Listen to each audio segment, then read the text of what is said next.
Close your eyes, take a deep breath, and let yourself drift away.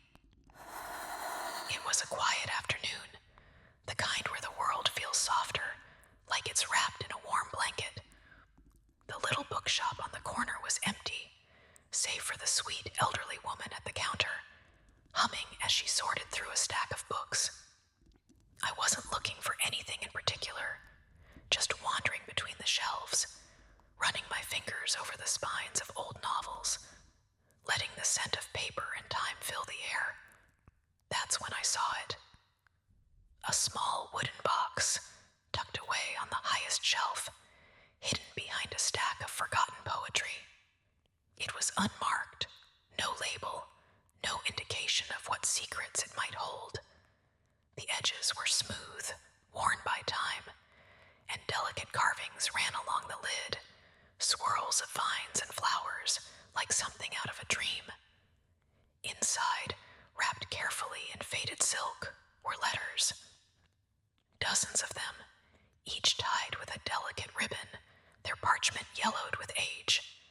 Someone had written these with love, with longing, and now, here they were, waiting to be read again. My dearest Eleanor, it has been 47 days since I last saw your face, and yet I find you everywhere, in the warmth of the sun against my skin, in the quiet rustling of the leaves, in the scent of roses drifting through the garden. Do you still sit by the stone wall, pressing petals into your books, whispering that they will keep their color? I long for the scent of lavender in your hair, for the way your laughter lingers like the last notes of a song.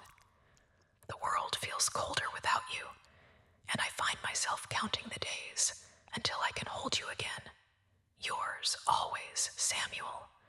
Samuel and Eleanor. Their love was tucked away in these fragile pages, stretching across time. But what had happened to them? Why had these letters been left behind?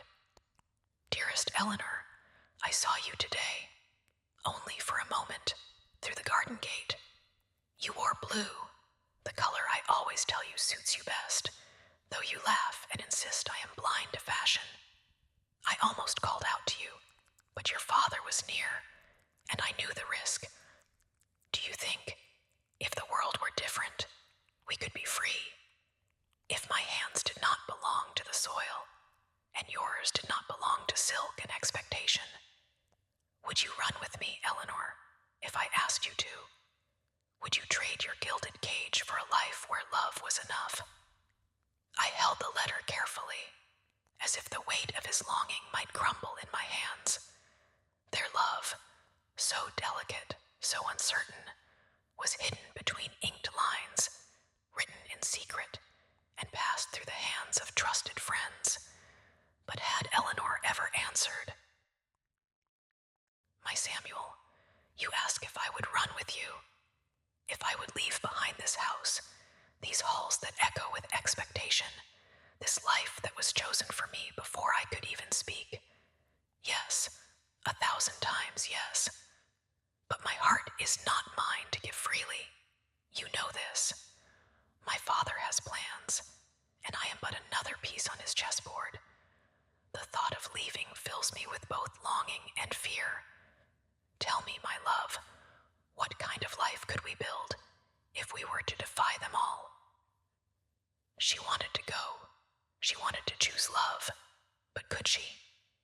Eleanor, I waited at the gate. I waited as the clock struck midnight, as the world held its breath. But you did not come. I feared the worst, that your father had discovered us, that you had changed your mind, that something, anything, had kept you away. And yet, I cannot let go of hope. If there is still a chance, if you still love me, tell me where to meet you. I will wait for you, always. Yours, Samuel. But there was no response, no reply, just an empty space where a letter should have been.